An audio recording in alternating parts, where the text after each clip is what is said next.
All right, so we are ready to go. So let's start up on today's class. So just real quick, I want to let everybody know about the next step in the social media professional development bonus points opportunities. So this step now, we've been amplifying the voices of others in our network. So what we're going to do now is we're going to start making sure that we develop our own brand. And what we mean by that is making sure that our Twitter account has a unified theme. So we want to make sure that our Twitter account is about something, it's about some sort of unified idea, so that people, when they follow us, they get consistent information and not sort of spread out content on a variety of different topics. So to start doing that, what we're going to do is we're going to have you tweet 3 articles from any area of psychology that you are passionate about. So an area of psychology that interests you, that you might be interested in pursuing, something that you find exciting about psychology. And what you want to do is you want to tweet the links, share those 3 articles via your Twitter account. So for example, for my account, I'm in the psychology of art. So I might find 3 articles, and we're not talking about journal articles necessarily.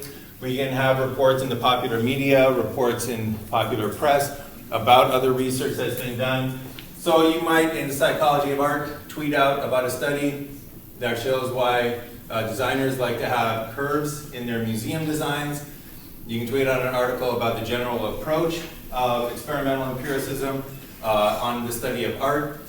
And then you can tweet out stuff from the New York Times reporting on why science wants to figure out why do you like dogs playing poker and other forms of art. And very interestingly, I remember this one kind of caught me that when they were looking at the psychology of art, psychologists actually found that a big reason people favor an artist's work over an identical copy, so the reason why people will pay millions of dollars for a piece of art but only $5 for a print of that art, is because their belief that some essence of the artist is actually left behind in the original. So that's something I didn't know, but something in my area, tweeted it out to my network to start developing that kind of consistent presence. So that's what you're doing this week, finding 3 articles in any area that you want. Go on Google, just search for areas in psychology that you're interested in. And to help me, let me track this, use the hashtag MyPsychArea2019. That's the only thing you need to comment. Again, if you want to comment anything extra, like, oh, this is an interesting article, ooh, this good look at whatever, make sure that you're following those rules outlined in the do's and don'ts PDF from Canvas. Make sure you use that hashtag on your 3 articles. And the due date for that is going to be this Monday at midnight. All right, any questions on step 5? Okay. So what we're going to do today for our look at the psychology of learning is we're going to take a look at extinction in a little bit more detail. But specifically, we're going to spend most of the class today watching the video Harry. So this is the treatment of a self-injurious individual who had to be institutionalized because he would injure himself so badly. And the work of a psychologist using an extinction procedure, and also many of the things that we have encountered so far in this class in order to completely turn this individual's life around. So before we get to that, just a couple of more details on extinction. So if you recall previously, we defined extinction as the non-reinforcement of a previously reinforced response. So this is when you stop reinforcement on a response that had previously been reinforced. So it used to result in the consequence of reinforcement. Now that results in no consequence whatsoever, nothing occurs. So if you go through the extinction procedure, the strength of that behavior will decrease. It'll decrease in its strength, it'll decrease in its probability, it'll decrease in its frequency. So if Sniffy over here, if the rat over here was reinforced previously for pressing the bar, we could go through an extinction procedure where that bar press was no longer reinforced with food. So keep your eye out for this extinction procedure being used to treat Harry. It's going to be in there stacked on top of other contingencies as well. But definitely you will hear information that Harry used to be reinforced for his self-injurious behavior. So he would injure himself, and that would be followed up by a consequence that was reinforcing for Harry. And you're going to see that the main way that Dr. Fox will treat Harry is by no longer reinforcing that self-injurious behavior. That is eventually going to make the self-injury decrease. However, as we introduced last time, extinction also has side effects that oftentimes make the extinction look like it's not necessarily working. So we already covered extinction burst. An extinction burst is that temporary increase in the frequency and the intensity of a response once extinction is implemented. So once extinction begins, once that procedure begins, the behavior actually that you're trying to get rid of gets worse as a burst of energy almost, and that is that extinction burst. So keep an eye out for the extinction burst in the treatment of Harry. We didn't get to, we mentioned the increase in variability. So the increase in the variability of the response. So whereas the response might have been very uniform, once extinction is implemented, the variability of the response will change. So you'll see that Harry predominantly hits himself with his fist. So once the extinction procedure is implemented, look for other behaviors that are self-injury but different than what he's doing before. That's that increase in variability. We're also going to see emotional behavior. You're going to see a lot of emotional behavior. We're probably going to have to close the door because Harry has tons of emotional behavior. And this is typically what a layperson would describe as frustration. So again, indication that the extinction procedure is working. You're going to see a lot of frustration in Harry's responses to his treatment. You're going to see a lot of aggression. So aggression is another side effect of extinction. So you're going to see frustration-induced aggressive behaviors from Harry. And Harry's actually a really nice guy, so he does have aggression, but he doesn't take it out on his actual, the people treating him. So keep an eye out for aggression. But again, this is a side effect specific to extinction. Usually, when somebody gets reinforced, you don't aggress to the person that is reinforcing you. So for example, children in just a couple of days are going to get reinforced for the behavior of going up to a house and saying trick or treat. They're going to be given a candy, right? It's very rare that a child goes up and says trick or treat and then they get candy and they're like, oh man, you gave me candy? And they aggress against the person giving them candy. That doesn't happen. But when you're going through extinction, that does. So look for aggression.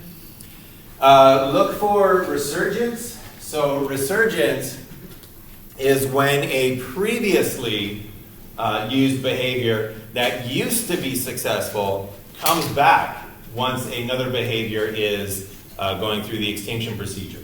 So a clear example of this is if you had a child, we'll go back to the supermarket example, if you had a child that would yell in the supermarket until you gave them a candy bar, and you decided to go through extinction where they would no longer receive a candy bar for yelling in a supermarket, they might cry for the first time in years trying to get what they want. Crying used to be effective when they were a toddler at getting their, being reinforced. So that can reemerge, that can go through resurgence where they might not have cried for years, but now all of a sudden that behavior reemerges. Depression and depression-like symptoms are often a side effect of extinction. Basically, nobody likes to go through extinction. It's not a pleasant experience. So you can also look for those side effects in the treatment of Harry. Now, because of these side effects, procedures have been developed to minimize these side effects. So the big one that we're going to see, and one of the best ways to minimize these side effects, is called the differential reinforcement of other behavior. And what differential reinforcement of other behavior, or DRO, is, it's basically there on the tin. It's where you reinforce other behavior. So it's a concurrent schedule, meaning that it's a schedule stacked on top of another schedule. So it's two schedules going at the same time. But whereas with just an extinction procedure, you would no longer reinforce behavior A. In a differential reinforcement of other behavior, you don't reinforce behavior A, but you would reinforce another behavior, more appropriate behavior. So if you're trying to get the rat to stop pressing the bar, and all you're doing is an extinction procedure, that rat might think, oh my goodness, I'm going to starve, right? How do I get food? I used to press a bar for food. How am I going to get food? And those extinction side effects are going to be massive. If, on the other hand, you say, well, you can't bar press for food, but if you jump up and down, I'll give you food, then it makes the extinction procedure a whole lot easier because the rat can still get to food. So you're going to see this in Harry's treatment as well. They're going to go through the extinction procedure for his self-injurious behavior, but they're also going to take a look at and reinforce other appropriate behaviors. Good behaviors, beneficial behaviors will receive reinforcement, and that is the key to the differential reinforcement of other behavior. Some of the behavior is going through extinction, other behavior is being reinforced, and that's that differential reinforcement of other behavior. So again, we have an extinction and a reinforcement procedure occurring at exactly the same time. And if you want to make it very effective, what you can do is you can choose two incompatible behaviors, and that's called the differential reinforcement of incompatible behavior. So pay attention specifically to the behaviors that Dr. Fox and his colleagues picked, and try to identify behaviors that they ask Harry to do that specifically cannot be done while Harry is self-abusing. And those instances are the very effective form of differential reinforcement of incompatible behavior.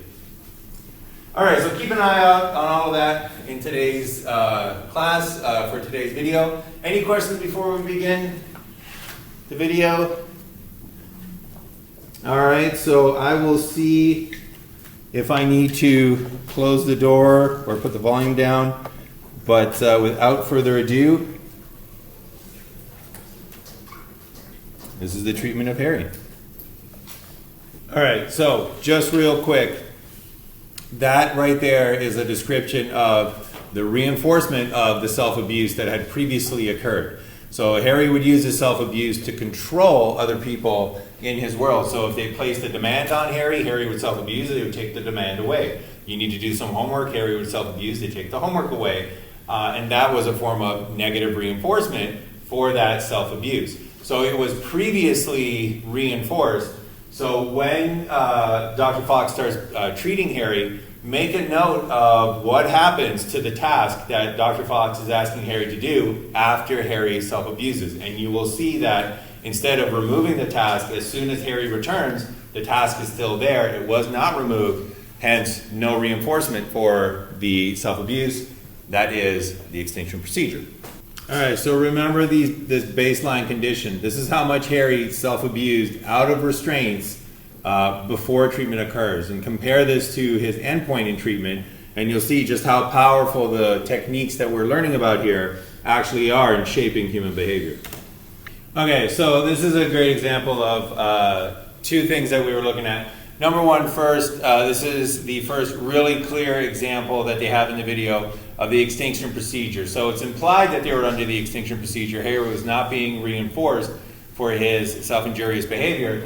But this is the first completely explicit account of that extinction procedure because Dr. Fox had placed the task before Harry. He said, Harry, we're going to play some ball, right? We're going to play some ball. And then Harry self-abused, and they left the room and placed Harry in timeout. Notice that when they come back right now, what are they going to do? They're doing the exact same thing. They're going to play ball. So the self-abuse did nothing. It didn't take away the ball-playing activity. It was not negatively reinforced. It's through the extinction procedure. There was nothing that the self-abuse did. It didn't do anything to change the task. So that's the clearest example we've had so far of the extinction procedure. And then also the counting that they had Harry do, that was differential reinforcement of other behavior. So they were allowing Harry to be reinforced. They were allowing Harry to get his restraints back, not by self-abusing, but by actually doing a task, another task, an appropriate task, like counting.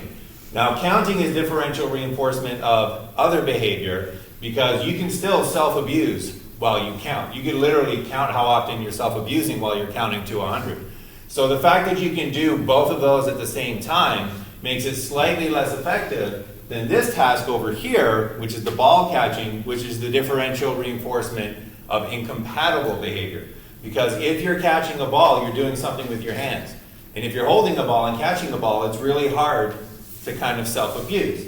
So it's incompatible with self-abuse. That makes it a more effective differential reinforcement of, in this case, incompatible behavior. So once again, though very important for our extinction, look, Harry self-abused, and it got him nowhere because we're going right back to the task that was being demanded of him prior to self-abuse. They're going right back to ball throwing. All right, so this is another great example right here of the differential reinforcement of incompatible behavior. So we've just seen Dr. Fox pour himself a Coke. We know he has the skills to pour himself a Coke, but he wants to give Harry a task to do that is incompatible with self-abuse, and a fine motor task like pouring a beverage into a cup is something that is incompatible, again, with abusive, self-injurious behavior. So once again, this idea of allowing him to get reinforcement still, but with appropriate behaviors, and if it's incompatible with self-abuse, that's the most effective form of that differential reinforcement of other behavior. All right, so just to kind of show you the effectiveness of these treatments, and it's kind of, I've seen this one a lot, so I know the timeline of this. 25 years of self-abuse, 25 years that Harry has been institutionalized because the self-abuse was just too much for other people to handle. This is one treatment day, and it was a long day, as they mentioned, but by the end of it, they got him up to almost 18 minutes with no self-abuse, and that is one day of applying the principles that we're learning in this class. So just to kind of give you an indication, 25 years of no progress, but if you know what you're doing and you know how learning operates, one day they got him to 18 minutes with no self-abuse.